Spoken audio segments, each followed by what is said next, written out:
Welcome back, you lovely human beings. This is Imperfect Progress with your host, Hennessy, a safe space where we dive into the feelings, tools, and experiences that make a full and flawed life. Today, we're diving into a touchy subject, the world of politics. But don't panic. This is not an episode where I share all my views. Instead, it's a reflection on how we can navigate our relationships, talk across differences, and prioritize our mental health and values, all in the midst of an ever-changing political landscape. No matter where you stand on the political spectrum, I think most of us can agree that things are pretty heated out there right now. And honestly, they've been heating up for a while now. There have always been great political divides in our country, and we're living through a sharp one. I think when it comes to politics, there are two majority approaches.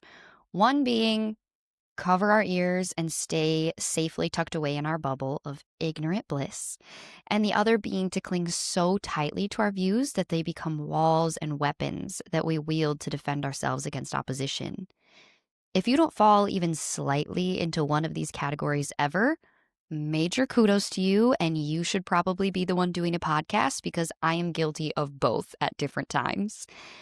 And for me, it ends up being like a pendulum. Like, first, I don't know if I really want to know what's happening because my tender heart just cannot stand the tension. And then I swing the other way because my heart is so moved by knowing that there are people out there who are suffering from major issues in the world that I take in way too much information in a short period of time and I get all riled up. This is a callback to my all or nothing thinking that can really fudge up my life sometimes.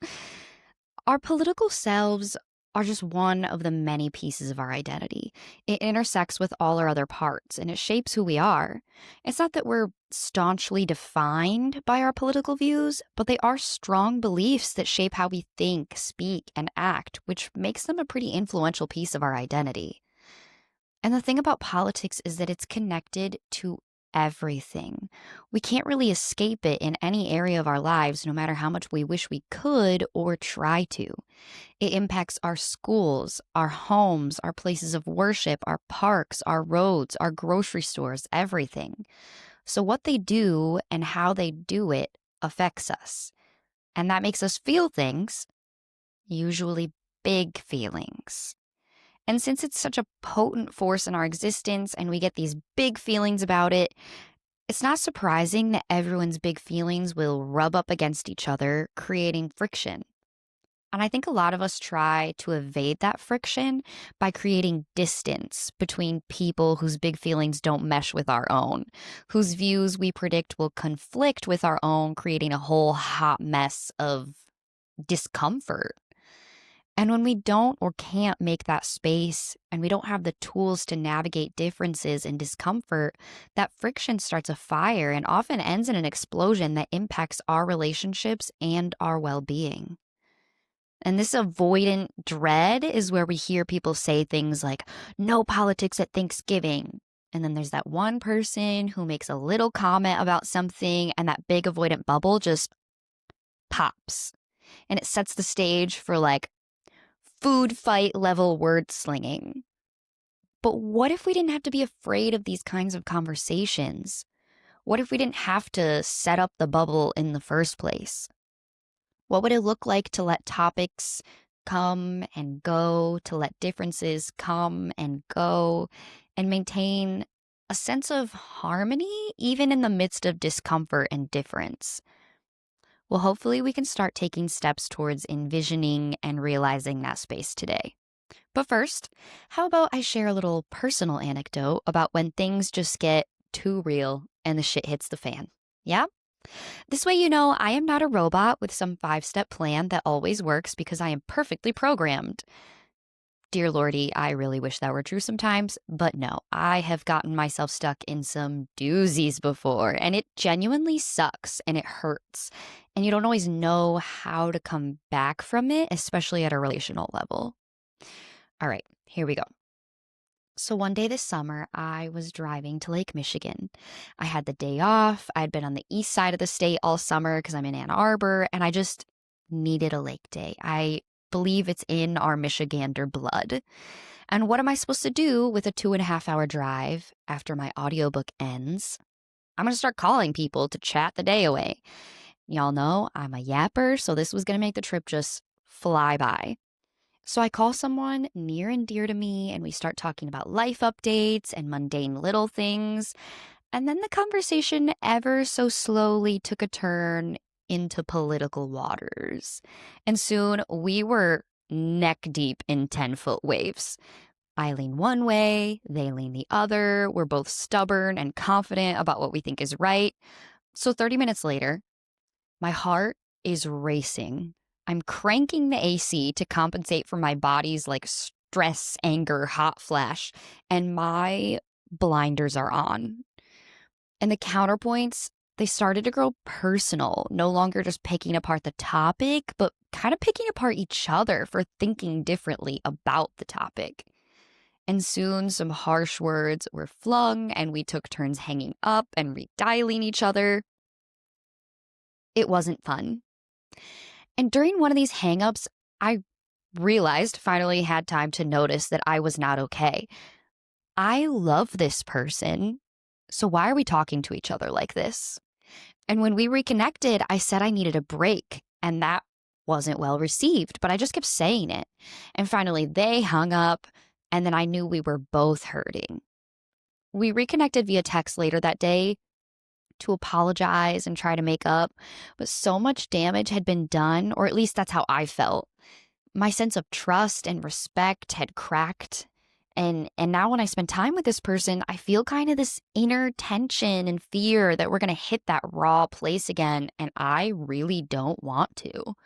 So that leads me to being kind of avoidant or like shallow when we're talking, and there are times and spaces where that can be a temporary coping mechanism. But I genuinely want to keep this person in my life and love them dearly. So what am I supposed to do? If you can't tell, I have been thinking about this a lot. Every news cycle, there's a new polarizing event being highlighted. And if we choose to engage with these topics instead of avoiding them, we have to learn how to embrace discomfort and talk across our differences. In my reflecting on my heated conversation, one thing I wish I would have done is stay more aware of my own kind of like emotional nervous system state. It wasn't until I was literally in tears and hanging up on them that I realized I was completely dysregulated. I had flipped my rational thinking cap right off. I was operating out of a place of self-preservation and survival, not curiosity or positive regard. And if I had kept an eye on, my elevating heart rate and how my cheeks were getting really flush and my knuckles just tightening on the steering wheel, I could have paused the conversation before it completely blew up. I would have said, hey, I'm noticing that I'm starting to get pretty worked up, and I care too much about our relationship to let myself have these conversations when I'm not able to think carefully about what and how I share my views. Could we take a break for now? I'd love to talk about this again another time, but not right now. And I like this approach for a few reasons. One, it centers the discomfort or problem on myself and how I'm feeling, not on how wrong or bad the other person is or is making me feel. Two, it centers the relationship as greater than the process or outcome of the conversation. And three, it keeps the door open for future conversations. I'm not shutting down the idea of political conversations. I think they're really important. I'm just asking to table it until a time when I feel ready to engage in that topic from a more grounded place. Maybe this still sounds too avoidant to you because it postpones the hard conversations. And that's okay. You might just need to take different tools that help you wade through the discomfort of the moment instead of taking breaks from it. And that's fair. Another approach I could have taken to move through this chat instead of getting out of it was to use the grounding technique I have to reset my nervous system. One of the great things about mindfulness is that we can choose what we focus on. I could have dimmed the input level on the voice coming at me and turned up my inner voice to help regulate myself. I was really feeling this conversation, somatically, like in my body. So I could have done a breathing exercise. I know y'all are tired of hearing about how breathing can help you, but it really can. Just embrace the cliche. My muscles were really tight, so I probably would have done some breathing to, loosen my muscles. I would have tied that with some sort of like progressive muscle relaxation, relax my hands, my shoulders, my face. I think it would have also been good to ground myself in some relevant truths of the moment. Just kind of having that mantra in my brain of like, I am safe, just uncomfortable. I am wise and powerful, so I can do hard things. I love this person and they love me, so there will always be a path back to connection. Maybe that all sounds a little too woo-woo for you, but these things really can help. And if these aren't your grounding exercises, that's okay. Pull out the tools that you know work for you. Do some tapping, some squeezing, mute yourself on the call and scream, stick your feet in the grass, whatever you have to do. So those are things we can do when the conversation has already taken a turn down a bumpy path. But what can we do to try and lead the conversation down a different path in the first place? There are a few different steps that we could take to navigate these conversations more peacefully. Note that I said peacefully and not comfortably. At no point do I think that talking across differences will feel comfortable.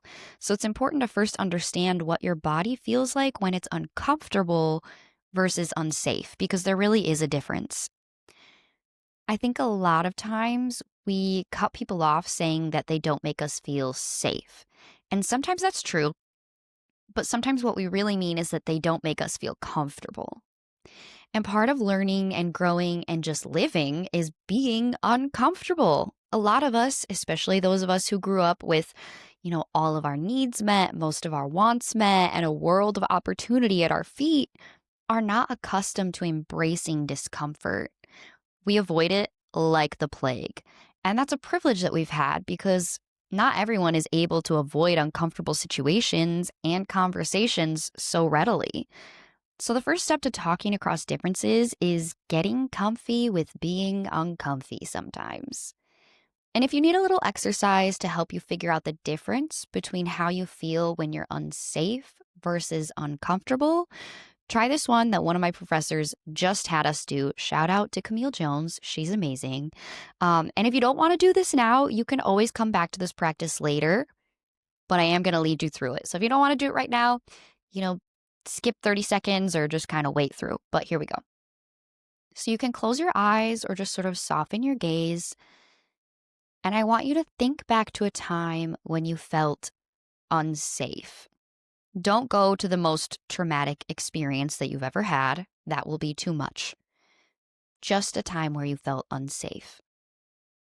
Sit with that for a minute. How did you feel at that moment? Where is it showing up in your body?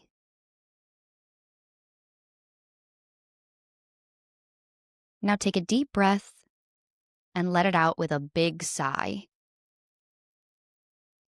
Keep your eyes closed or just kind of softened. And think about a time where you felt uncomfortable.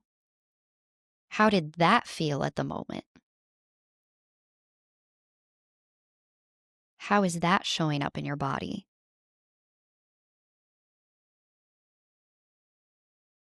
Take another deep breath.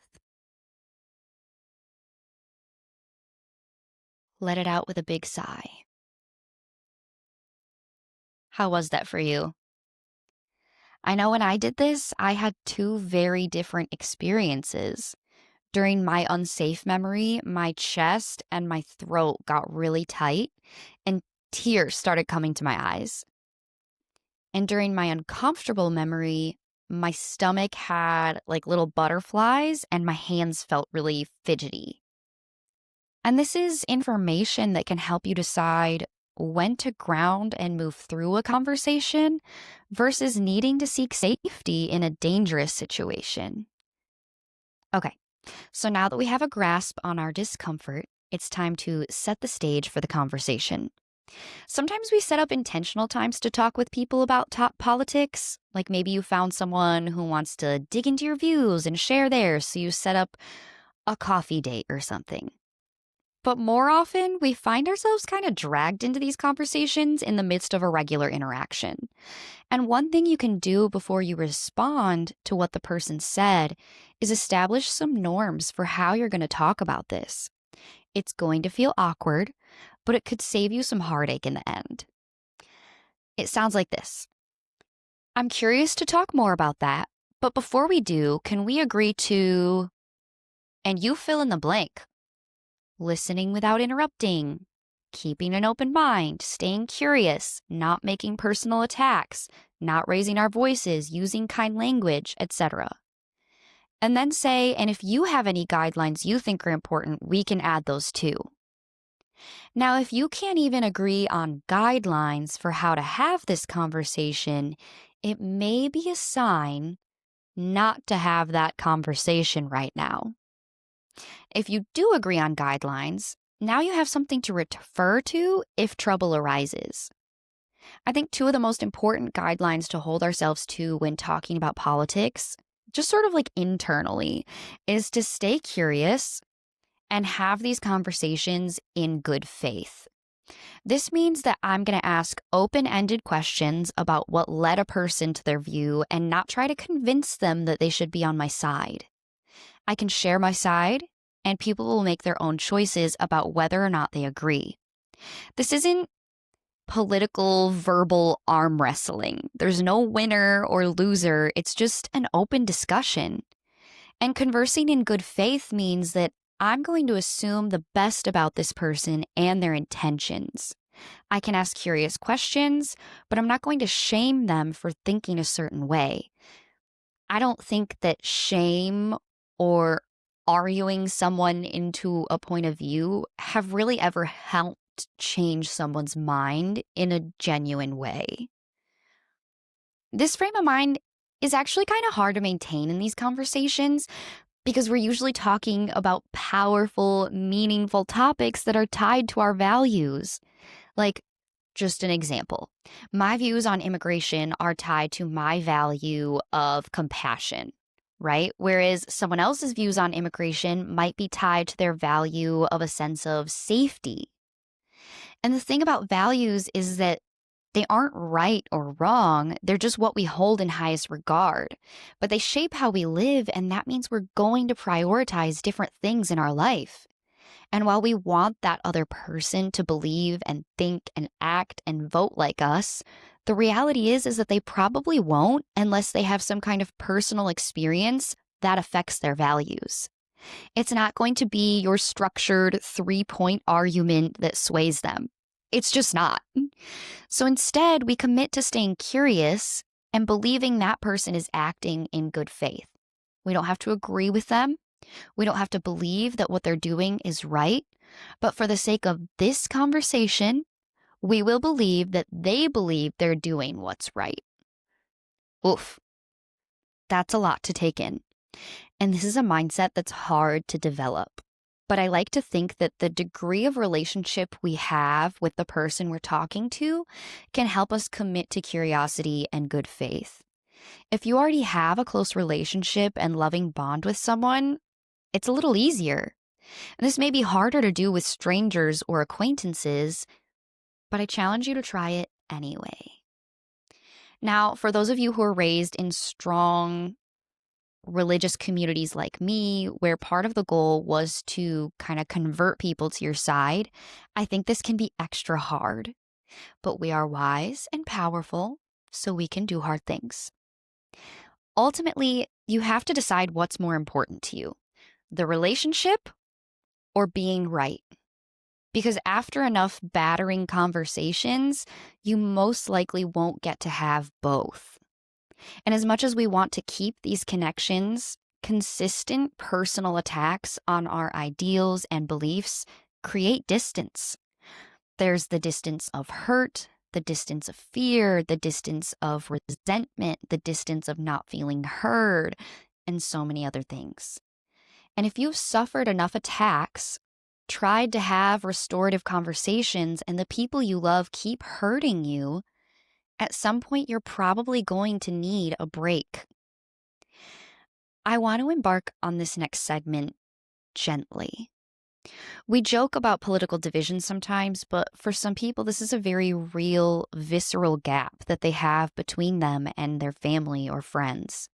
People have just stopped talking to their families, lost friends, changed jobs, all due to political differences.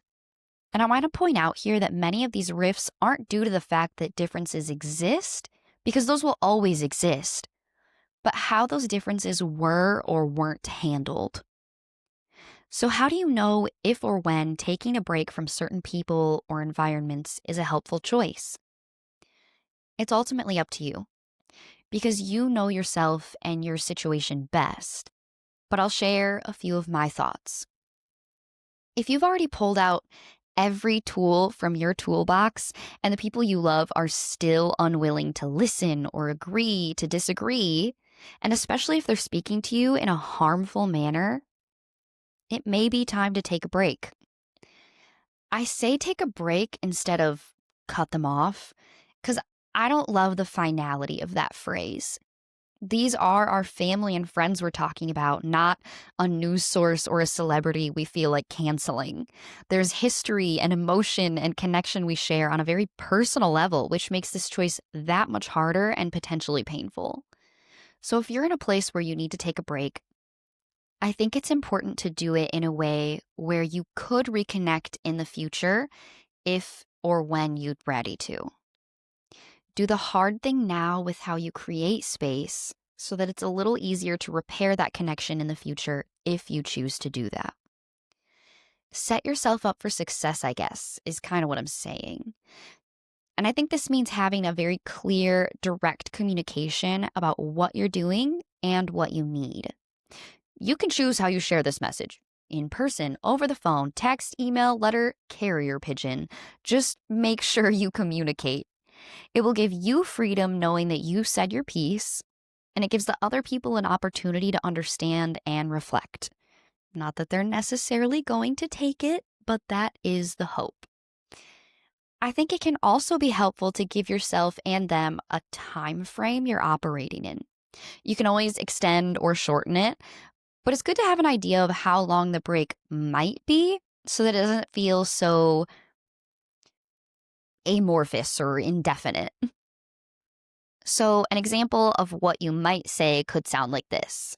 Hi, fill in the blank, whoever you're talking to. I wanted to let you know that I need to take some time away from our relationship right now. I've been feeling hurt, overwhelmed, unheard, whatever you're feeling, in a lot of our conversations. And I need to take time to heal and figure out what I need. I plan to check back in 3 months and see if we can navigate things differently. If anything changes, I will reach out. Take care. Add or subtract from that what you will. But again, I like that this approach centers you, your needs, your feelings, your timeline, your agency, instead of making it about the other person.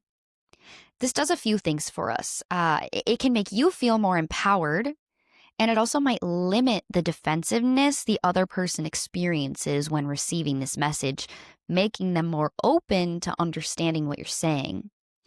And this is a hard chat to have, right? These are all such hard conversations, and they might come at you with anger, guilt, defensiveness, and that's okay.